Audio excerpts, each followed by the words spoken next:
What is up, Mav fans? Hope your vibes are immaculate with that big dub tonight, man. Welcome on into the very first episode of the MAVS Rundown, updating you on everything Dallas Mavericks and other NBA news. That's at MAVS_Rundown on Twitter. Appreciate you for listening. I'm your host, AG. And on today's pod, man, we're going to recap that Portland dub. And then instead of me recapping the whole season on this first pod, I'm just going to give you the 3x3. That's the 3 things I like, the 3 things I don't like, and the 3 things I would change. All right, so first off, man, the Mavs get a big team win on the second night of a back-to-back, 132-112 against the Portland Trail Blazers. Luka got his 6th triple-double of the season, 42nd career triple-double. Man, he had 15 points, 10 rebounds, and 15 assists. Crazy. And it was a great team win, as I said. 34 team assists. Great. We shot 44% from 3. Amazing. 54% from the field. Awesome. Give me more of that. These are the type of nights that we expected, basically, to me, at the beginning of the season. Luka finding open guys, and these guys just knocking down shots. This is, what we've been waiting on all season. All season, they've just been so up and down with their shooting, really down for the most part. But, here recently, it's starting to catch up on them. And tonight, everyone just shot so good. Like Dorian Finney-Smith, Dodo, had 2 for 5. Kleba, 2 for 5. Porzingis had 1 of 3. Still okay. Jaylen Brunson, 2 of 3. Luka, 2 of 6. Really 2 of 5. Then he took a 3 right at the end. That really made it 2 of 6. Reggie Bullock. Where has this man been? This is what we need. 4 of 7 from 3. 15 points off the bench. And who else? Frank Ntilikina even added in 2 threes. Man, everything was going in tonight, man. It was a great team win. The ball movement, at first, I didn't know. It was looking like a little of that ISO stuff, but then they started really moving it around and really finding their groove, and everything just looked great. It was a great bounce-back win, a second night back-to-back against this Portland team that's, obviously missing Dame Lillard, but it was a great team win. Not much more you could really dissect, man. We just really hit our shots tonight, and we know if Luka finds these guys open, which he does all the time, we make shots. It's game over. It's night-night, man. When we hit threes, we are damn near unstoppable with everything else we do. And this just was a great win tonight, man. And I'm really proud of the squad. Really proud of the squad. Jaylen Brunson added in 20 points tonight, 11 assists, 6 rebounds. Whew. Man, great stuff. Porzingis, 22 points, still did his thing.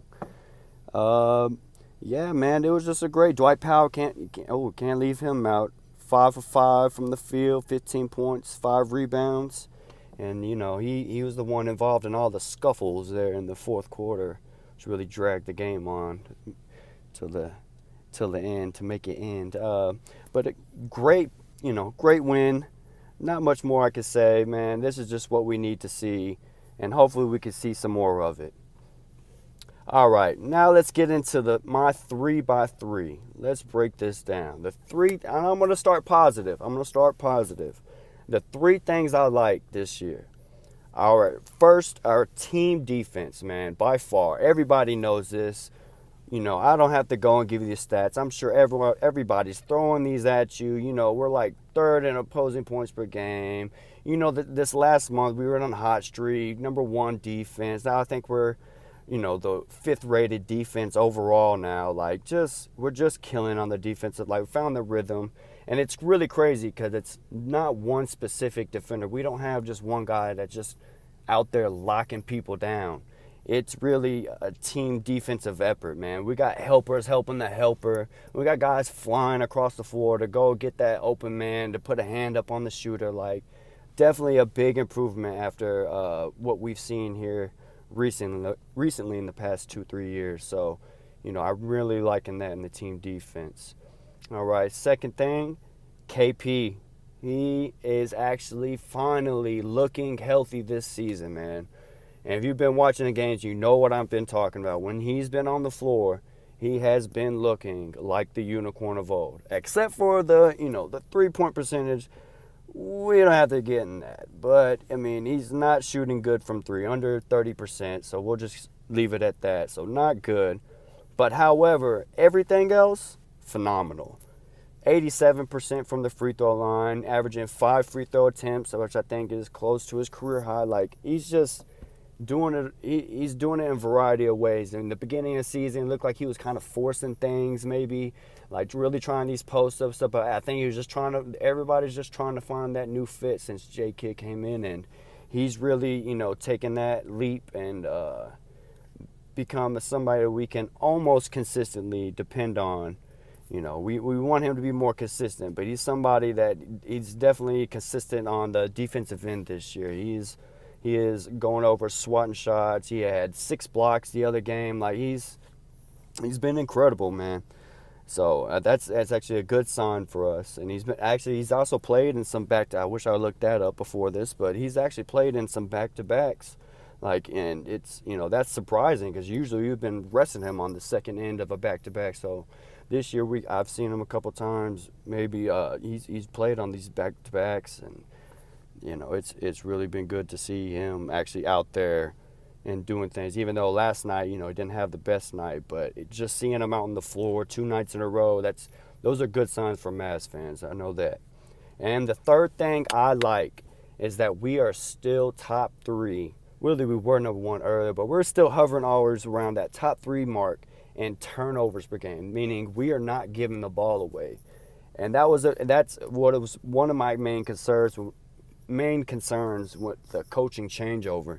And honestly, they've done a great job, especially, keeping the same roster. So, if they've been good with the ball, they're still good with the ball, even with these new additions. So that's actually a really good sign, because we don't want to be a team that's just giving the ball away all the time. So that's a really good sign. I really like that.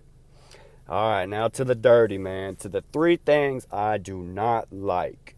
All right, number 1, Captain Obvious. I am not with the same team for 2 to 3 years now. We just do not have enough talent, man. We just don't. Which, everybody's heard that it's the same thing recycled, almost every week. It's, just we don't have enough talent, not enough scoring, all that. It's time for a change. And so this is my time to say this out loud. All right. So my second thing I do not like is honestly sometimes our team offense. And what I mean by that is, tonight we had a good game. But overall, our shooting, of course, we know over the season has been horrible. It's been just not good in any way.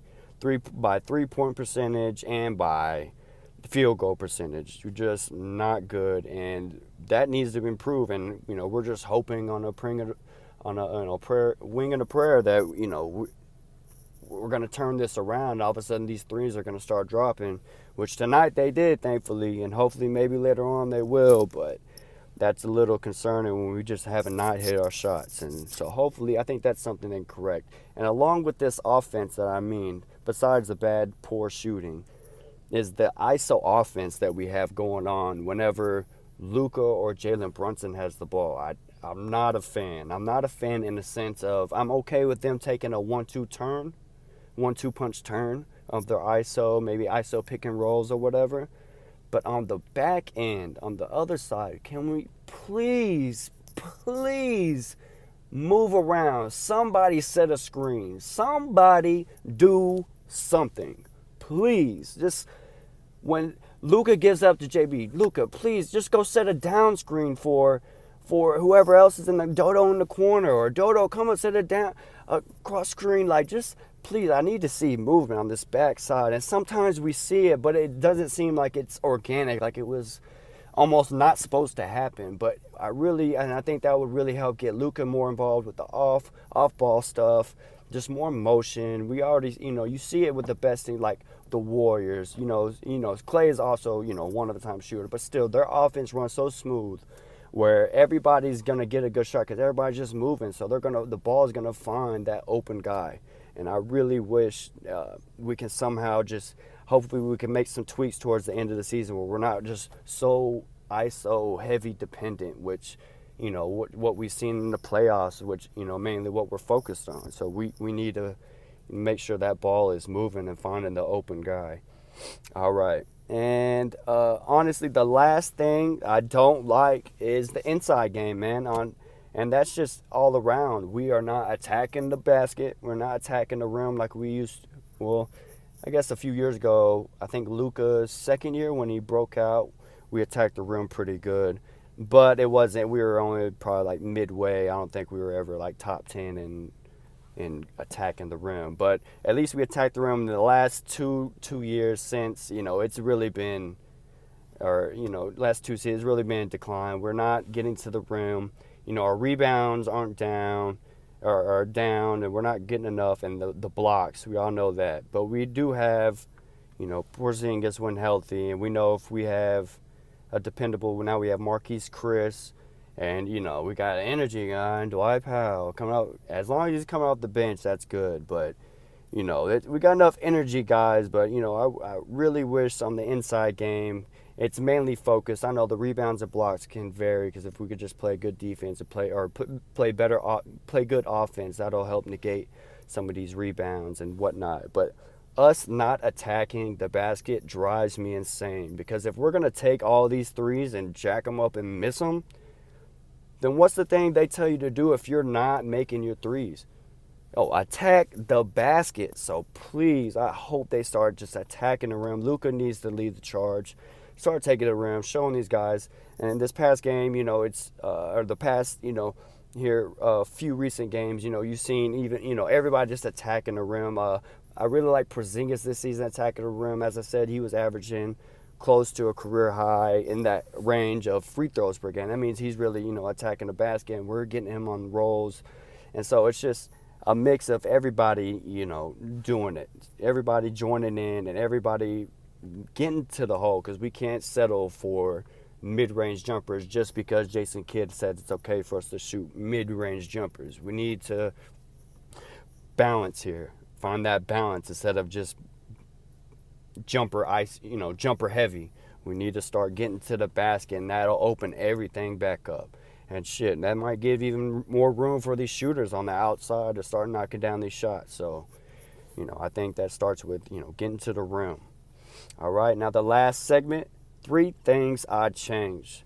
Man, the first thing, I hate to say it, Mavs fans, I want us, and this has changed. I wrote this before last night's game, so now this is a little weird, but I want us to trade Tim and Dwight Powell, which in a sense of I love these guys. They're great guys, but it's time has run out, and their contracts are just not friendly enough for our team and what we need to do to build.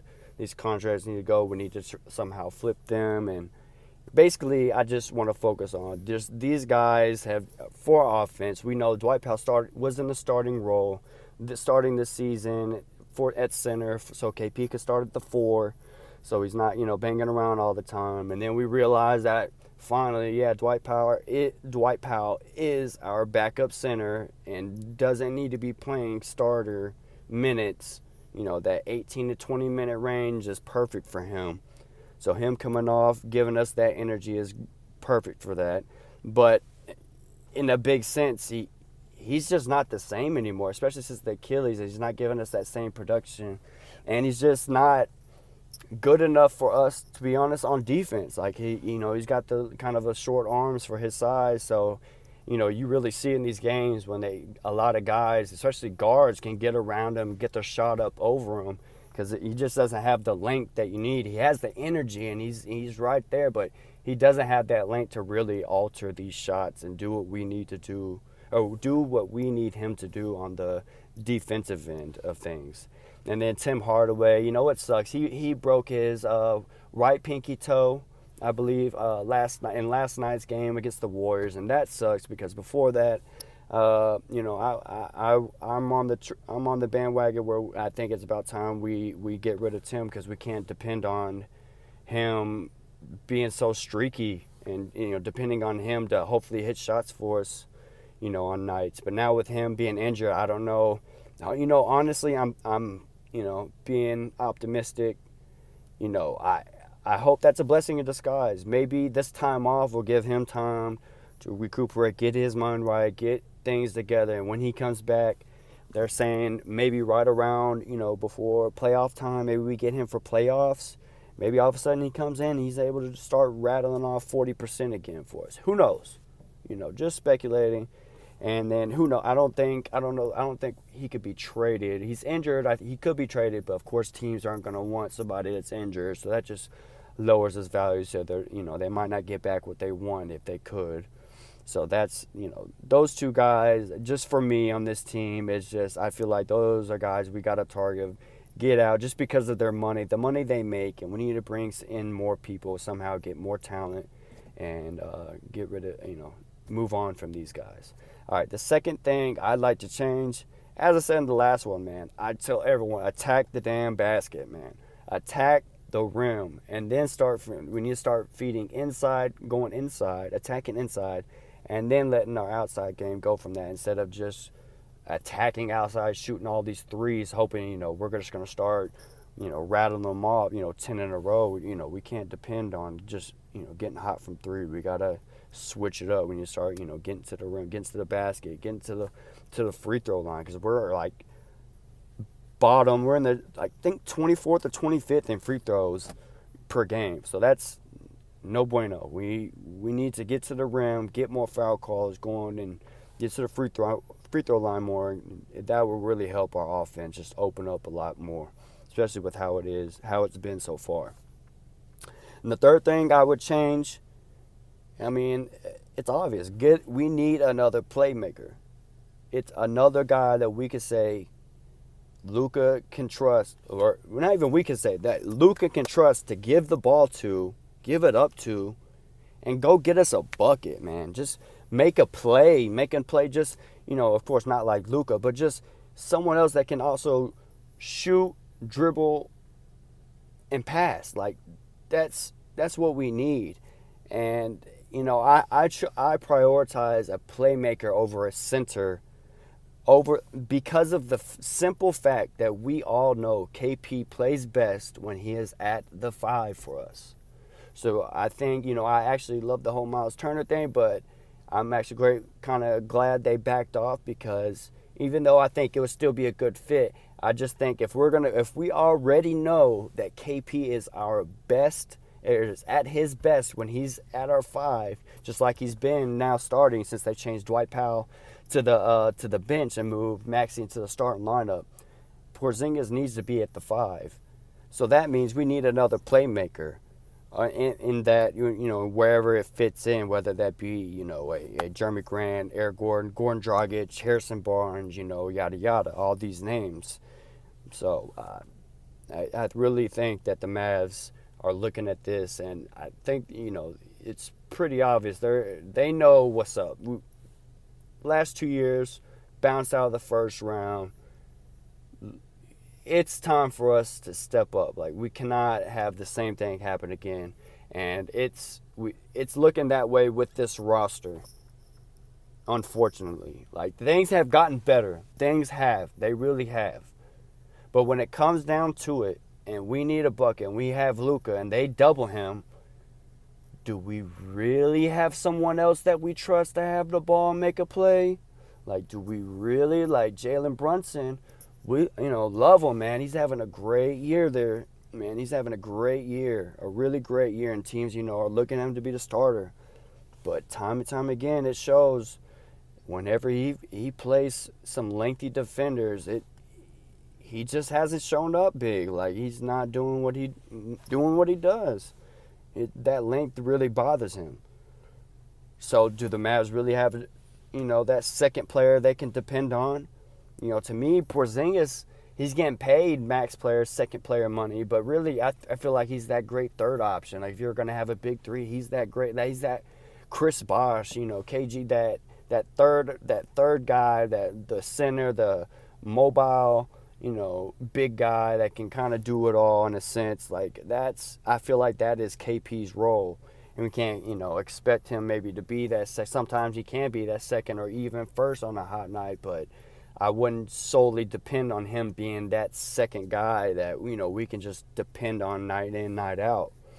So I really hope, we go after. And I'm going to have a trade pod, so I won't get into too much of the trade scenarios. But I really think just going after more playmakers, guys that can put the ball in the hoop and also play some decent defense for us. I mean, that is really what this team needs. And if we have to give away some guys, like I'm, hearing around, like, we got to do it. Like, and whether it's this trade deadline or this offseason, change has to happen. I'm really hoping, and I will be upset, not going to lie, if they don't make a move at trade deadline. However, I can see the Mavs being like, well, maybe if we just give this one final run, KP's healthy, we got everybody's, bad, the camaraderie, vibes are immaculate, everything's cool, like, things, JB stepping up, like, we could run it back one more time. Like, I can see that happen, that scenario happening. And honestly, I feel like we're just going to have to readdress, the Mavs are going to have to address, the problem in the offseason. We're going to have to get another playmaker. And if we wait till then, we might lose some of these players that, I don't know if y'all know, listeners here, but Mavs fans surely know that Dorian Finney-Smith and Jaylen Brunson are on expiring contracts. So if we do nothing, if we can't, and to re-sign both, we would have to go into the luxury tax. So, and Mark Cuban hasn't paid that since we won the championship year. So, that's probably not a good option for us. So, again, it would have to be moving this other people's money around to accommodate both of these guys. Or they're going to have to make a real decision here in this trade deadline of pulling the trigger of moving Jaylen Brunson or moving Dorian Finney-Smith so we don't lose them for nothing this offseason. And, that's going to be the tale. And, I'll have more on the trade scenario. As soon as things get closer, I'm going to do pods on, different trade scenarios, or whenever your trade news breaks, I plan to be on here and we'll talk more different, trade scenarios and shit like that. So, it's been great. This has been awesome. Thank you, everybody, for listening. And I want to put out as much content as possible.